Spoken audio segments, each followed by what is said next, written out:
지난 영상에서 다순이가 교재를 고르는 두 가지 기준을 살펴보았습니다. 오늘은 나머지 기준들을 알아보도록 하겠습니다. 다순이가 교재를 고르는 세 번째 기준, 텍스트의 내용 자체가 재미있고 유익하다. 이거는 취향이라고 봐도 되고요. 그렇게 중요하지 않을 수도 있습니다. 그런데 생각보다 중요합니다.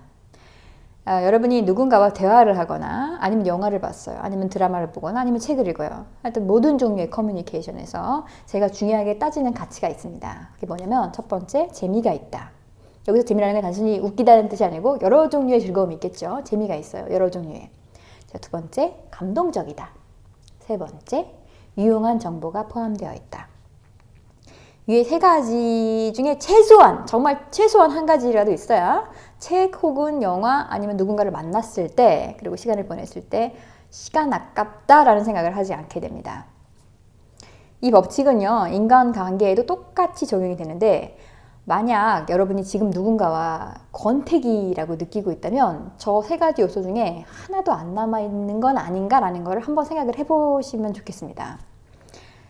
누구를 만났어. 가령 남자친구를 만났는데 재미도 없고 감동도 없고 배우는 것도 없고 뭐 정보도 없어.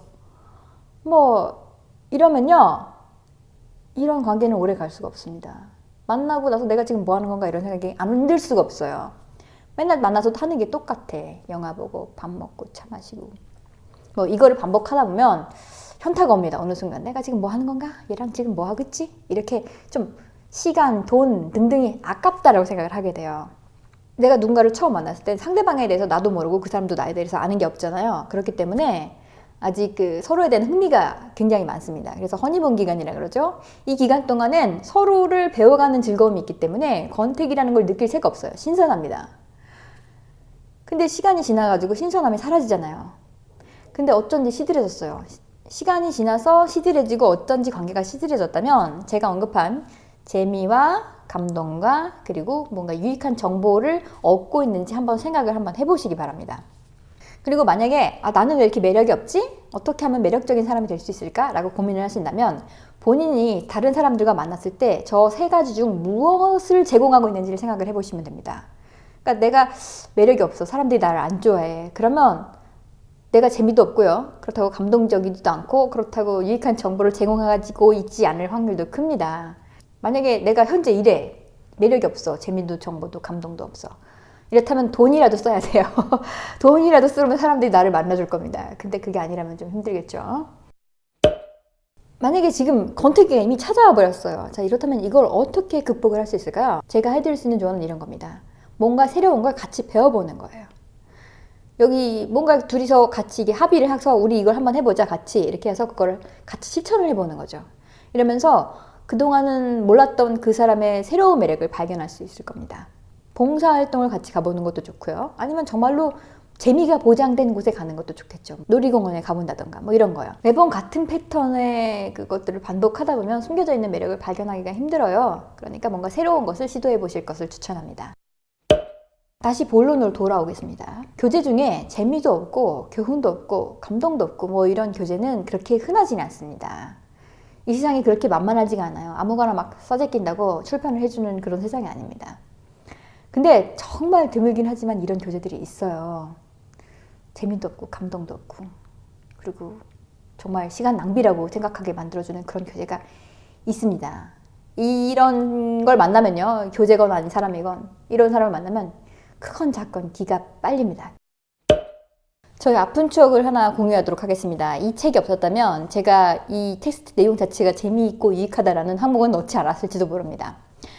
독일어는요, 영어에 비해서는 상당히 마이너 언어입니다. 독일어를 배우는 사람은 그렇게 많지 않잖아요.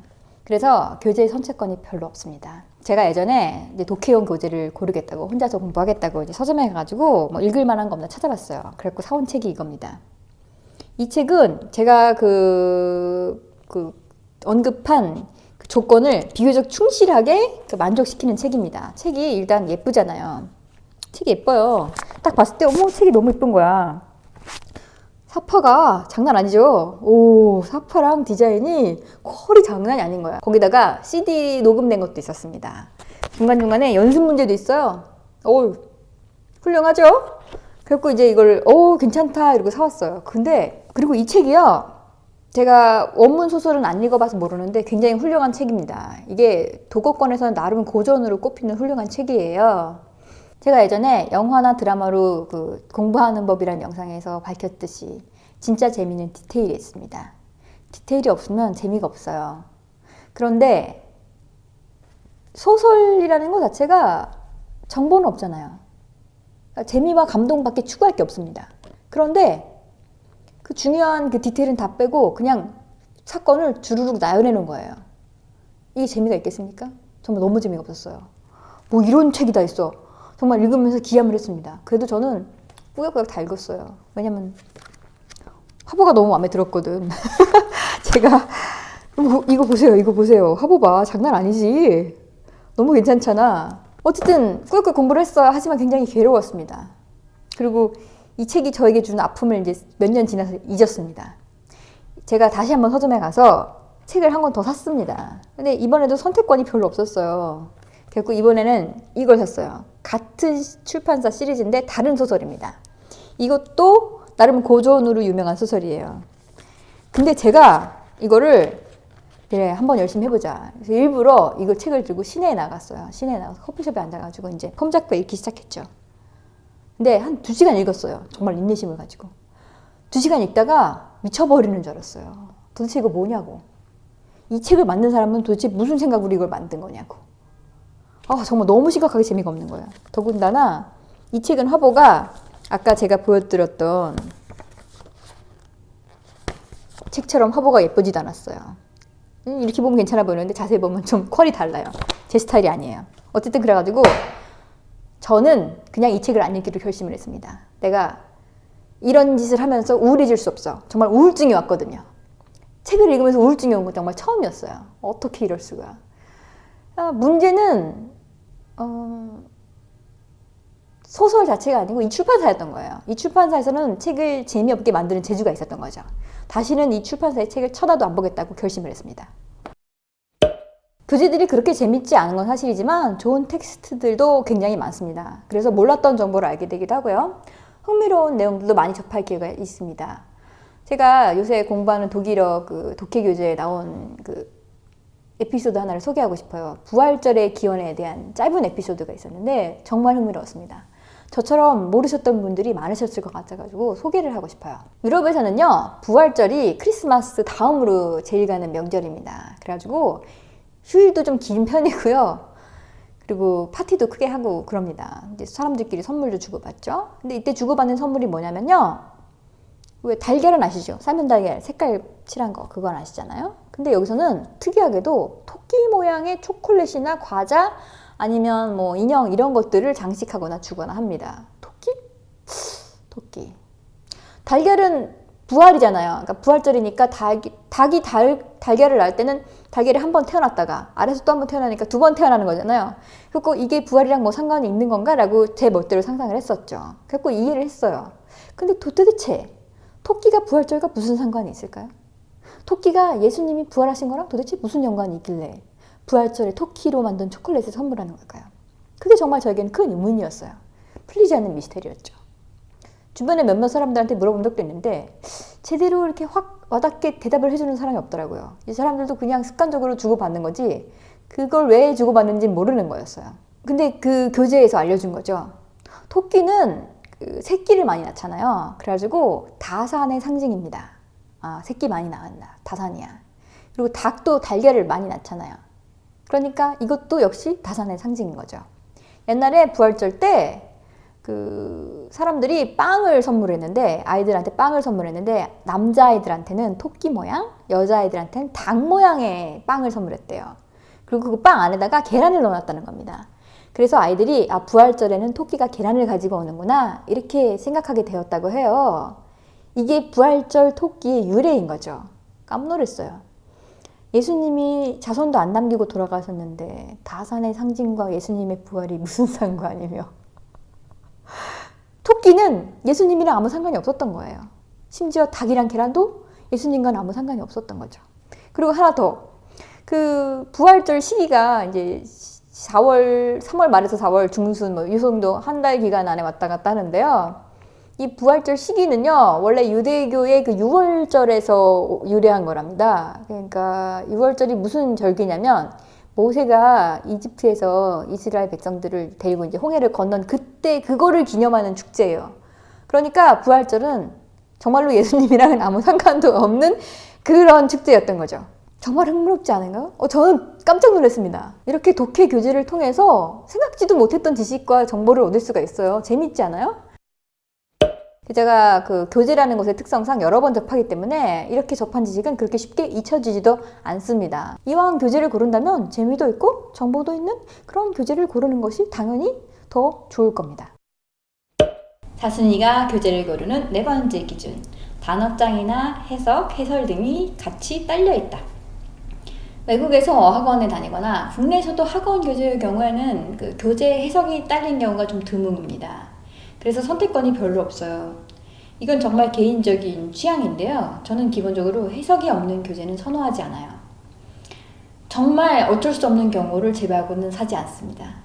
제가 이 책을 읽기 위해서 사전 찾고 뭐 해석하고 이게 너무 힘들었어요. 저는 이런 짓을 별로 좋아하지 않습니다. 아니 왜 귀찮게 내가 일일이 해야 돼? 다 돼 있는 거 사면 안 돼? 아니 쉬운 길 가지 왜 굳이 어려운 길 가? 만약에 목표가요 알프스를 올라가는 거예요. 방법은 아무래도 상관없고 중요한 건 내가 알프스에 올라가기만 하면 돼. 그러면 기차를 타던 아니면 케이크블카를 타건 올라가기만 하면 됐지. 왜 굳이 제 남편처럼 그걸 자전거를 타고 꾸역꾸역 올라가는 거야? 왜 그런 짓을 하죠? 굳이 고행길을 가겠다 사서 하겠다 그럼 말리지 않겠습니다만 목적이 뭔지를 잊으시면 안 됩니다. 나의 목적이 외국어를 구사하는 건가? 아니면 인내심 테스트를 포함한 도닦기인가? 사순이가 교재를 고르는 다섯 번째 기준. 단어나 해설에 발음 기호도 추가되어 있다. 추가 설명이 필요 없겠죠. 발음 기호가 써있어. 그러면 내가 또 일일이 안 찾아도 되겠죠. 근데 교재 중에 간혹 발음 기호까지 써놓은 교재는 그렇게 흔하지가 않은데 뭐 좀 아시는 분들이 발음 기호까지 이렇게 친절하게 교재에 이렇게 수록해 놓으시는 경우도 있습니다. 저는 이런 교재 아주 사랑합니다. 다시 한번 말하는데 저는 그냥 쉬운 길을 최대한 힘 안 들이고 설렁설렁 가는 게 지상 목표인 사람입니다.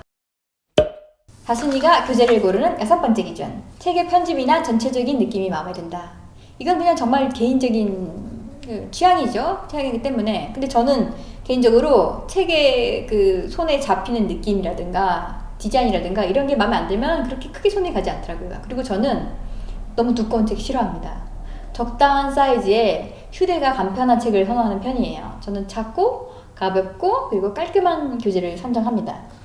제가 골랐던 이 책 있잖아요. 이거는 정말 거의 완벽했어요. 내용만 재미있었다면. 하지만 어쨌든 이 화려한 화보는 제가 그 고통에도 불구하고 이 화려한 화보가 저를 끝까지 보게 만들었어요. 이것도 뭐 디자이너 리스펙합니다. 일러스트레이터 리스펙입니다. 자, 지금까지 정말 순수하게 개인 취향에 근거한 사순이의 교재 선정 기준을 알아보았습니다. 요약하자면 내 수준에 맞는 음성 정보가 딸려있는 재미있고 유익한 교재를 고르도록 하자입니다. 추가로 교재에 해석이나 해설 그리고 발음 기호까지 추가되어 있다면 더할 나위가 없겠다 정도가 되겠습니다. 여러분만의 교재 선정 기준이 있으신가요? 혹은 추천하고 싶은 좋은 교재가 있으신가요? 만약에 있다면 댓글로 달아주세요. 다른 여러분들에게 참고가 될 것입니다. 오늘도 긴 시간 시청해주셔서 감사합니다. 안녕. 여러분의 구독과 좋아요가 사순이에게 큰 힘이 됩니다.